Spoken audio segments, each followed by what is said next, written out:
rightfully promising, showing clearly early marks of future greatness. He was lovely and lordly too. Many boyhood traits in him foreshadowed coming glory. The Tamil proverb, the growing plant reveals itself in the seedling, found its verification in him. Vivekananda was the name he took after he became a monk and preacher. His early name was Narendranath. Narendra signifies a prince. And if there was one quality in him which made him unique, it was his princely majesty. He was born in Calcutta in the year 1863. The Datta family to which he belonged was a noble aristocratic family. Naren's grandfather was turned monk after the birth of a son, and so monkhood was in very blood of Narendra. His father, Vishwanath Datta, was a lawyer, and Narendra owned much of his robust common sense, sympathy, and rational outlook to his father. Naren's mother, Bhuvaneshwari Devi, was a noble-minded lady of pious disposition, and she believed that it was answer to her prayers to Lord Shiva that Narendra was born as her son. Indications of future greatness were conspicuous in him from his very childhood. As he grew up, he showed signs of an extraordinarily generous nature. Whenever a beggar or a mendicant called at his house for alms, he readily gave away even valuable things of his house.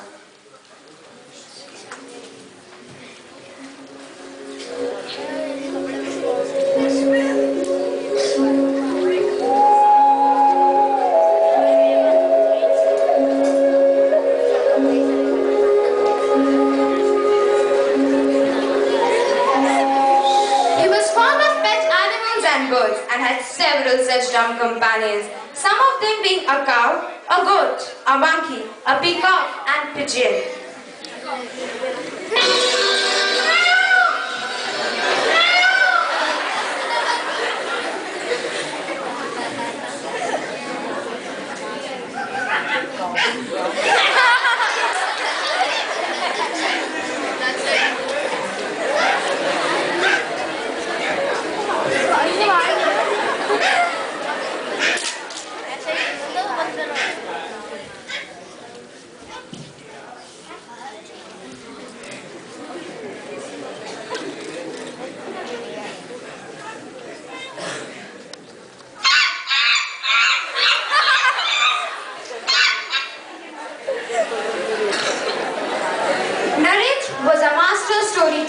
Whose words were as magnetic as his personality. When he spoke, everyone listened in rapt attention, forgetting their work.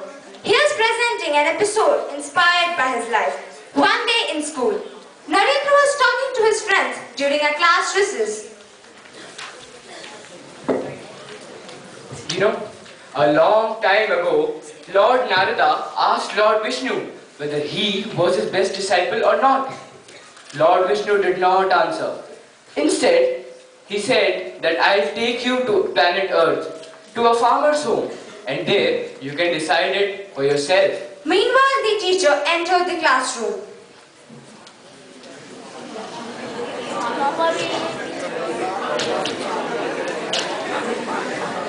Good morning, students. Good morning, sir. Good morning, good morning. Sit down, all of you. Okay, students. Today we will learn what is matter. So, matter is something that has definite mass and occupies space. The students were too absorbed in Naren's story that they forgot about the lesson. After some time, the teacher heard the whispering and understood what was going on. What is going on here? You don't want to study? You don't want to be something in your life?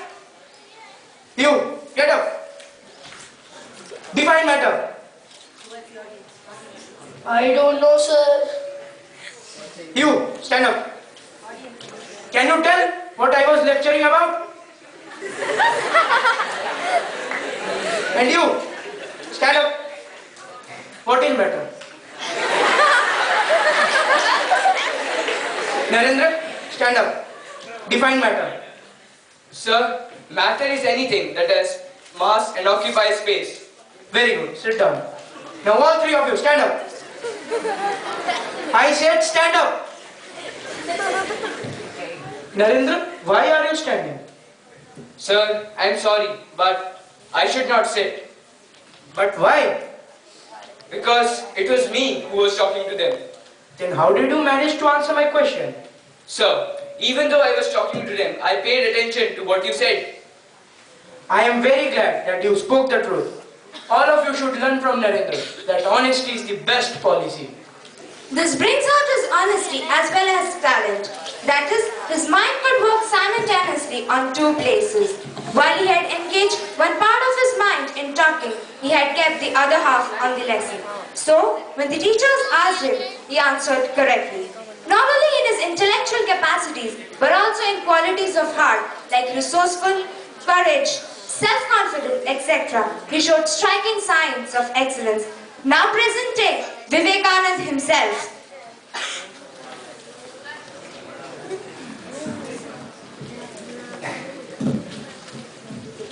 The bond between the teacher and the taught is peculiar to India.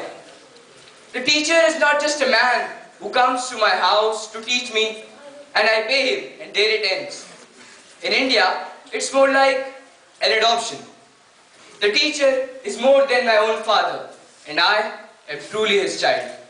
I am his son in every way. I owe him obedience and reverence first before my own father even. Because they say, the Father gave me this body, but it was He who showed me the path to salvation. He is greater than Father. And we carry this love, this respect for our teacher all our lives.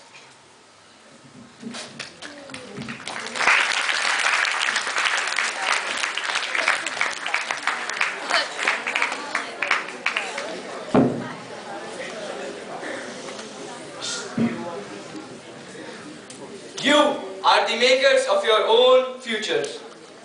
You make good and evil. It is you who put your hands before your eyes and say it is dark. Take your hands away and see the light. It will not do just to listen to great learnings. You should apply them in the real world and turn them into a constant practice. Practice is absolutely necessary.